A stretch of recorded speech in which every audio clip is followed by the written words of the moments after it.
Rhonda burn എഴുതിയ ഒരു മനോഹരമായ പുസ്തകമാണ് ദ സീക്രട്ട്. ജീവിതത്തിൽ വിജയിച്ച പല ആളുകൾക്കും ഒരു സീക്രട്ട് ഉണ്ടായിരുന്നു, രഹസ്യമുണ്ടായിരുന്നു എന്നാണ് ഈ പുസ്തകം പറയുന്നത്. Emerson, Jung, Albert Einstein, Walton Disney, Abraham Lincoln തുടങ്ങിയവരൊക്കെയും തങ്ങളുടെ ജീവിതത്തിൽ ഈ രഹസ്യം പ്രയോഗിച്ചവരായിരുന്നുവെന്നാണ് ഈ പുസ്തകം പറയുന്നത്. എബ്രഹാം ലിങ്കൺ നിരവധി പരാജയങ്ങൾ നേരിട്ട വ്യക്തിയാണ്. ഒത്തിരി പരാജയങ്ങൾക്ക് ശേഷമാണ് അദ്ദേഹം വിജയത്തിൻ്റെ സോപാനത്തിലേക്ക് കയറി വന്നത്. വാൾട്ടൺ ഡിസ്നി, അദ്ദേഹവും തൻ്റെ ചെറുപ്പത്തിൽ താൻ അയച്ച കാർട്ടൂണുകളൊക്കെയും പല കമ്പനികളും പല പബ്ലിഷേഴ്സും റിജക്റ്റ് ചെയ്യപ്പെട്ടതാണ്. എന്നാൽ അദ്ദേഹം പിന്നീട് ഡിസ്നി ലാൻഡ് എന്ന മനോഹര കാർട്ടൂൺ വേൾഡിൻ്റെ നിർമ്മാതാവായി മാറുകയായിരുന്നു. ഇതിനൊക്കെയും പിന്നിൽ ഒരു സീക്രട്ട് ഉണ്ട് എന്നാണ് ഈ പുസ്തകത്തിലൂടെ റോണ്ട പറയുന്നത്. ഈ ലോകത്തിൽ എല്ലാം സൃഷ്ടിക്കപ്പെട്ടിരിക്കുന്നത് ഒരു വൈബ്രേറ്റിംഗ് എനർജി അല്ലെങ്കിൽ ആറ്റം കൊണ്ടാണ്. മനുഷ്യനും അങ്ങനെ തന്നെയാണ്. അതുകൊണ്ട് മനുഷ്യനും ഒരു പ്രത്യേക ഫ്രീക്വൻസിയിൽ വൈബ്രേറ്റ് ചെയ്യുന്ന ഒരു എനർജിയാണ്. ഈ പ്രകൃതിയിലുള്ള എല്ലാത്തിനും അപ്രകാരം ഒരു എനർജിയുണ്ട്, ഫ്രീക്വൻസിയുണ്ട്, അത് വൈബ്രേറ്റ് ചെയ്തുകൊണ്ടിരിക്കുകയാണ്. ലൈക്ക് തിങ്സ് അട്രാക്റ്റ്, ഒരേപോലെയുള്ള എനർജിയുള്ള ഫ്രീക്വൻസിയുള്ള വസ്തുക്കൾ പരസ്പരം അട്രാക്റ്റ് ചെയ്യുമെന്നാണ് ഈ പുസ്തകത്തിൻ്റെ ആകത്തുക. ഒരു ക്വാണ്ടം ഫിസിക്സ് എന്നുള്ള ഒരു അപ്രോച്ച് കൂടിയാണ് ഈ പുസ്തകം മുന്നോട്ട് വയ്ക്കുന്നത്. നമ്മുടെ മൈൻഡ് ഒരു മാഗ്നറ്റാണ്. നമ്മുടെ മനസ്സ് ചിന്തിക്കുന്ന തോട്ട്സ്, അതിനൊരു പ്രത്യേക ഫ്രീക്വൻസി ഉണ്ട്. ആ ഫ്രീക്വൻസിയിൽ വൈബ്രേറ്റ് ചെയ്യുന്ന ഒരു എനർജിയാണ് നമ്മുടെ മനസ്സിലെ ചിന്തകൾ. ഈ ചിന്തകൾ സദാസമയവും നാം എൻവയോൺമെൻറ്റിലേക്ക് അല്ലെങ്കിൽ യൂണിവേഴ്സിലേക്ക് സ്പ്രെഡ് ചെയ്തുകൊണ്ടിരിക്കുകയാണ്. ആ സമാനമായ ചിന്തകളുള്ള വസ്തുക്കളെ അട്രാക്റ്റ് ചെയ്യുവാനായി ഈ എനർജി ശ്രമിച്ചുകൊണ്ടിരിക്കുകയാണ്, വൈബ്രേറ്റ് ചെയ്തുകൊണ്ടിരിക്കുകയാണ്. ഈ പ്രതിഭാസത്തെ പറയുന്ന പേരാണ് ദ ലോ ഓഫ് അട്രാക്ഷൻ. അതുകൊണ്ട് തന്നെ ദ ലോ ഓഫ് അട്രാക്ഷൻ, ആകർഷണ നിയമത്തിൻ്റെ പിൻബലത്തോടെയാണ് ഈ പുസ്തകം പുരോഗമിക്കുന്നത്. ഈ പുസ്തകത്തിൽ പറയുന്നത് your life right now is the reflection of your past thoughts എന്നാണ്. നിങ്ങളുടെ ജീവിതം ഇന്ന് എങ്ങനെയായിരിക്കുന്നുവോ അതിൻ്റെ മുഴുവൻ കാരണവും നിങ്ങൾ കഴിഞ്ഞ കാലങ്ങളിൽ എന്ത് ചിന്തിച്ചു എന്നുള്ളതാണ്. നിങ്ങളെന്ന് വിജയിയായൊരു വ്യക്തിയാണെങ്കിൽ നിങ്ങൾ കഴിഞ്ഞ കാലത്തെ വിജയത്തെക്കുറിച്ച് ചിന്തിച്ച ആളായിരുന്നു. നിങ്ങളെന്ന് ധനികനായൊരു വ്യക്തിയാണെങ്കിൽ തീർച്ചയായും നിങ്ങളുടെ പഴയ കാലത്ത് നിങ്ങൾ ധനത്തെക്കുറിച്ചും സമ്പത്തുണ്ടാക്കുന്നതിനെക്കുറിച്ച് ചിന്തിച്ച ആളായിരുന്നു. നിങ്ങളെന്ന നിരാശനും ദരിദ്രനുമാണെങ്കിൽ നിങ്ങളുടെ ചിന്തകൾ അങ്ങനെയായിരുന്നു. അതുകൊണ്ട് നാം ഏറ്റവും നല്ല കാര്യങ്ങൾ ചിന്തിച്ച് നല്ല കാര്യങ്ങൾ നേടണമെന്നാണ് ഈ പുസ്തകം പറയുന്നത്. ഒരു മനുഷ്യൻ്റെ മനസ്സിലൂടെ പ്രതിദിനം ഏകദേശം 60,000-ഓളം ചിന്തകളാണ് കടന്നു പോകുന്നത്. ആ ചിന്തകളിൽ പോസിറ്റീവായതും ഉണ്ടാകാം, നെഗറ്റീവായതും ഉണ്ടാകാം. എന്നാൽ നമ്മുടെ മനസ്സിന്, സബ് കോൺഷ്യസ് മൈൻഡിന് നെഗറ്റീവും പോസിറ്റീവും വേർതിരിച്ചെടുക്കുവാനുള്ള കഴിവില്ല. നാം എന്ത് ചിന്തിക്കുന്നുവോ അത് അതേപടി സ്വീകരിക്കുകയാണ് ഈ സബ് കോൺഷ്യസ് മൈൻഡ്. അതുകൊണ്ട് നാം എന്ത് ചിന്തിക്കുന്നു, ആ ചിന്തയുടെ ഫ്രീക്വൻസി എന്താണ്, എനർജി എന്താണ്, അത് അപ്രകാരം യൂണിവേഴ്സിലേക്ക് വൈബ്രേറ്റ് ചെയ്യുകയും അങ്ങനെ ലൈക്കായിട്ടുള്ളത് അട്രാക്റ്റ് ചെയ്യപ്പെടുകയാണ്. അപ്പോൾ നമ്മുടെ ചിന്തകളുടെ ശക്തിയാണ് ഈ പുസ്തകം മുന്നോട്ട് വയ്ക്കുന്നത്. അപ്രകാരം പോസിറ്റീവായി ചിന്തിച്ച് പോസിറ്റീവായി കാര്യങ്ങൾ നേടുവാനായി 3 കാര്യങ്ങളാണ് ഈ പുസ്തകത്തിൽ പറയുന്നത്. ഒന്നാമത്തെ കാര്യം ആസ്ക്, 2 ബിലീവ്, 3 റിസീവ്. ആസ്ക് എന്നുള്ളത് ചോദിക്കുക.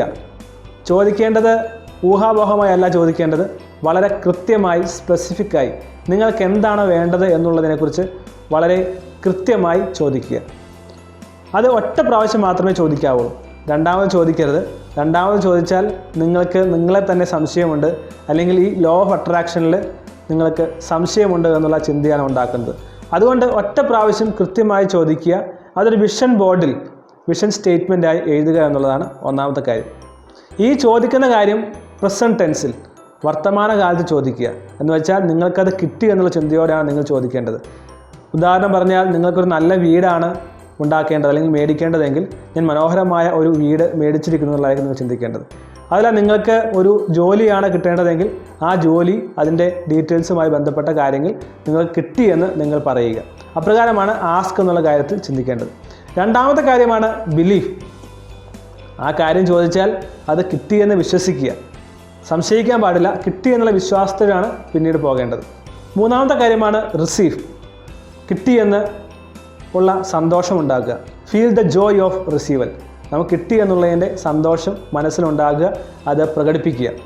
ഇതിനകത്ത് ഒരു 3 തരത്തിലുള്ള ശക്തിയെക്കുറിച്ച് അദ്ദേഹം പറയുന്നുണ്ട്. The power of expectation, the power of gratitude and the power of visualisation. ഒന്നാമത്തെ എക്സ്പെക്റ്റേഷൻ. നമ്മുടെ എക്സ്പെക്റ്റേഷൻ്റെ ശക്തി മനസ്സിലാക്കുക. നാം പോസിറ്റീവായി എക്സ്പെക്റ്റ് ചെയ്യുന്നുവെങ്കിൽ അത് നമുക്ക് ലഭിക്കുന്നു. രണ്ടാമത് ഗ്രാറ്റിറ്റ്യൂഡ്, നന്ദി ഉണ്ടാകുക. അത് കിട്ടിയതിൻ്റെ നന്ദി നമ്മുടെ മനസ്സിൽ നിറയുക. അപ്രകാരം പോസിറ്റീവ് ചിന്ത കൊണ്ട് ഒപ്റ്റിമിസ്റ്റിക് ആയിട്ടുള്ളൊരു മനസ്ഥിതി നമ്മിൽ കൊണ്ടുവരിക. മൂന്നാമത് ദ പവർ ഓഫ് വിഷ്വലൈസേഷൻ. അത് വിഷ്വലൈസ് ചെയ്തുകൊണ്ടിരിക്കുക. പ്രസൻറ്റ് ടെൻസിൽ എനിക്കത് കിട്ടിയതായിട്ട്, ഞാൻ വാഹനമാണ് ആഗ്രഹിച്ചെങ്കിൽ വാഹനം ഓടിക്കുന്നതായിട്ട്, ഇങ്ങനെ ഞാൻ ആഗ്രഹിക്കുന്ന കാര്യത്തെ എപ്പോഴും വിഷ്വലൈസ് ചെയ്തുകൊണ്ടിരിക്കുക. മനസ്സിൽ ആ ചിന്തകൾ വിഷ്വലൈസ് ചെയ്തുകൊണ്ടിരിക്കുവാനാണ് ഈ പുസ്തകത്തിൽ മൂന്നാമതായി പറയുന്ന ഒരു പവർ. പിന്നീട് ഈ പുസ്തകത്തിൽ പറയുന്ന ഒരു മനോഹര ചിന്തയാണ് ദ സീക്രട്ട് ഷിഫ്റ്റേഴ്സ്. നമ്മുടെ മനസ്സിനെ വിജയത്തിലേക്ക് നയിക്കുന്ന ചില സീക്രട്ട് ഷിഫ്റ്റേഴ്സ് ഉണ്ട്. നെഗറ്റീവിനെ പോസിറ്റീവിലേക്ക് കൊണ്ടുവരുന്ന ഷിഫ്റ്റേഴ്സ്. നിങ്ങൾ തീർച്ചയായും പുസ്തകം വായിക്കുക. എല്ലാ കാര്യങ്ങളും വീഡിയോയിൽ പറയുന്നത് ഉചിതമല്ലാത്തതുകൊണ്ട് എല്ലാം ഞാൻ പറയുന്നില്ല. എങ്കിലും ചില സീക്രട്ട് ഷിഫ്റ്റ്സിനെ കുറിച്ച് അദ്ദേഹം പറയുന്നുണ്ട്. ഒരു കാര്യം ഇവിടെ സൂചിപ്പിക്കാൻ പോകുകയാണ്. പലരും ധരിക്കുന്നത് തങ്ങളുടെ ജീവിതത്തിൽ തങ്ങൾക്ക് യാതൊരു കൺട്രോളും ഇല്ല എന്നാണ്. വേറെ എന്തോ ആണ് എൻ്റെ ജീവിതത്തിൽ നയിക്കുന്നത്, അല്ലെങ്കിൽ എൻ്റെ ജീവിതത്തിൽ വരുന്നതിനെല്ലാം കാരണം വേറെ പലതുമാണ് എന്നാണ് പലരും പറയുന്നത്. എന്നാൽ അതുകൊണ്ട് തന്നെ എൻ്റെ ജീവിതത്തിൽ എനിക്ക് കൺട്രോൾ ഇല്ല എന്ന് ധരിച്ച് പ്രത്യേകിച്ച് ലക്ഷ്യം കാണുവാനോ അത് ചേസ് ചെയ്യുവാനോ ചിലരൊക്കെയും മടിക്കാറുണ്ട്. എന്നാൽ നാം പറയേണ്ടത് I have control over my life. എൻ്റെ ജീവിതത്തിൽ എനിക്ക് പൂർണ്ണമായ നിയന്ത്രണമുണ്ട് എന്ന് നാം പറഞ്ഞ് മനസ്സിലാക്കുക. അപ്രകാരം മനസ്സിനെ ബോധ്യപ്പെടുത്തുമ്പോൾ മനസ്സ് അപ്രകാരം ചിന്തിക്കുന്നു, പ്രവർത്തിക്കുന്നു. നാം കൺട്രോൾ ഇല്ല എന്നാണ് പറയുന്നതെങ്കിൽ ഈ ലോകത്തിലുള്ള നെഗറ്റീവ്സും എല്ലാം വന്നാൽ അത് നമുക്ക് അനുഭവിക്കുവാൻ തയ്യാറാകണം. എന്നാൽ എനിക്ക് കൺട്രോൾ ഉണ്ട് എന്ന് വിശ്വാസത്തോടെ പ്രവർത്തിക്കുന്നെങ്കിൽ നാം ആഗ്രഹിക്കുന്ന പോലെ ആയിരിക്കും അധികം കാര്യങ്ങളും നമ്മുടെ ജീവിതത്തിലേക്ക് വരുന്നത്. ആ ഒരു സീക്രട്ട് പവർ ഷിഫ്റ്റേഴ്സ് അല്ലെങ്കിൽ സക്സസ് സീക്രട്ട് നാം മനസ്സിലാക്കിയിരിക്കുകയാണ് പുസ്തകത്തിൽ പറയുന്നത്. പിന്നീട് ഈ പുസ്തകം പറയുന്നത് ദ പ്ലാസിബോ ഇഫക്റ്റ്. പലരുടെയും ഹെൽത്തിൻ്റെയും സക്സസിൻ്റെയും ഒരു ഉത്തരമാണ് ദ പ്ലാസിബോ ഇഫക്റ്റ്. പലപ്പോഴും നാം ചിന്തിക്കുന്ന പ്രവർത്തിക്കുന്ന കാര്യങ്ങൾക്ക് വളരെ സയൻറ്റിഫിക് ആയിട്ടുള്ള അല്ലെങ്കിൽ വളരെ ലോജിക്കലായിട്ടുള്ള ഒന്നും ഉണ്ടാകണമെന്നില്ല. ആ ഒരു അവസ്ഥയാണ് ദ പ്ലാസിബോ ഇഫക്റ്റ് എന്ന് പറയുന്നത്. ചില രോഗികൾക്ക് ഡോക്ടർമാർ ചില കാര്യങ്ങൾക്ക് മരുന്ന് നൽകുന്നു, പക്ഷേ യഥാർത്ഥത്തിൽ അതുകൊണ്ട് ഒരു എഫക്റ്റീവ് ഇല്ലാത്ത കാര്യങ്ങളാണ്. പക്ഷേ ഡോക്ടർ പറയുന്ന അല്ലെങ്കിൽ ആ കൗൺസിലർ പറയുന്ന കാര്യത്തിൽ ആ പേഷ്യൻറ്റിന് അല്ലെങ്കിൽ വ്യക്തിക്ക് വിശ്വാസമുണ്ടെങ്കിൽ അത് പോസിറ്റീവായി ഭവിക്കുന്നു, രോഗം മാറുന്നു, സന്തോഷം വരുന്നു, ഉന്നതി വരുന്നു, സക്സസ് ഉണ്ടാകുന്നു തുടങ്ങിയതായിട്ടുള്ള കാര്യങ്ങൾ. അപ്രകാരം നമ്മുടെ മനസ്സിൽ പോസിറ്റീവായി കാണുക, പോസിറ്റീവായി ചിന്തിക്കുക, അത് വിഷ്വലൈസ് ചെയ്യുക. അങ്ങനെയാണ് ദ പ്ലാസിബോ ഇഫക്റ്റ് എന്നുള്ള ഒരു പ്രതിഭാസം നമ്മുടെ ജീവിതത്തിൽ ഉണ്ടാകുന്നത്. ഒരുപക്ഷേ പുസ്തകം അതുമായി ബന്ധപ്പെട്ട കാര്യമാണ്. പുസ്തകത്തിൽ പലപ്പോഴും ഈ പുസ്തകത്തെക്കുറിച്ച് പല തർക്കങ്ങളും വിവാദങ്ങളും ഒക്കെയും ഉണ്ടായിട്ടുണ്ട്. എങ്കിലും പലരും പ്രയോഗിച്ച് അത് ജീവിതത്തിൽ നടപ്പിലാക്കിയ ഒരു കാര്യമാണ് ദ ലോ ഓഫ് അട്രാക്ഷനും ദ സീക്രട്ട് ഷിഫ്റ്റേഴ്സ് പ്രിൻസിപ്പിളും. നമ്മുടെ ജീവിതത്തിലും ഈ ഒരു ചിന്തകൾ വിജയത്തിലേക്ക് നയിക്കുവാൻ സഹായിക്കട്ടെ എന്ന് ആശംസിക്കുന്നു. All the best.